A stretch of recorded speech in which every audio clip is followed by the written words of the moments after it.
Hi, my name is David Royer. I'm an associate professor at University of Louisville in the Department of Special Education, Early Childhood, and Prevention Science. This CYBERS course discusses strategies related to classroom management. In this module, we discuss the use of positive feedback as an essential feature of classroom management. As was noted in the module on teaching expectations, one of the keys to effective instruction involves supervising student performance and providing immediate positive feedback for success. The simplest and most effective manner of providing positive feedback is verbal acknowledgement. A simple statement of affirmation such as, "That's right," "Good job," "Thank you," or even, "Yes." People often hear the term positive feedback and immediately assume that this must include some sort of tangible item, goodies, toys, privileges, etc. While tangible items certainly can be effective, they are likely not necessary if we use high rates of verbal praise.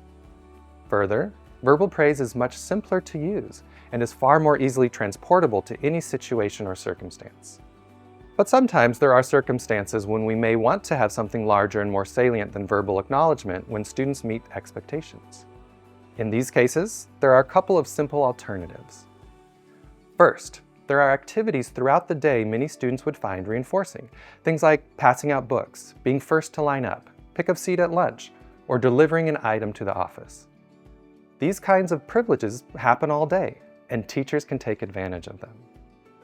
For example, consider a student who has had a very positive morning of meeting expectations for best effort and getting work done. When it comes time for all students to grab a laptop, there's an argument over who gets the newest model. This is a perfect opportunity for the teacher to say to that one student, "You've had a great morning showing best effort. You can have first pick of computers." Note that this privilege was just hanging there, waiting to be used. It took no special effort on the part of the teacher. Taking advantage of these natural events provide an alternative to verbal praise alone. In addition, public acknowledgement is another free strategy for increasing the impact of positive feedback.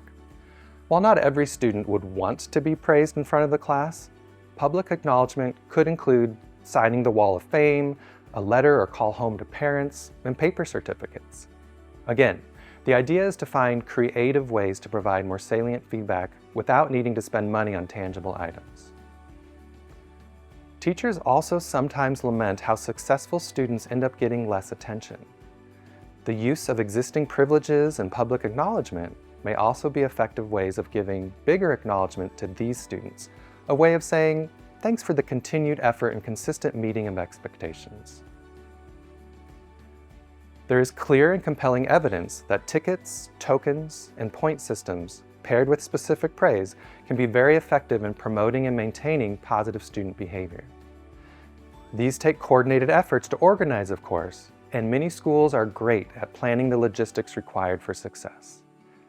If you do decide to use token reinforcement, remember to pair it with specific praise, the power is in the praise, and have options for things with a set cost as well as a lottery, so even a single ticket provides a chance of winning.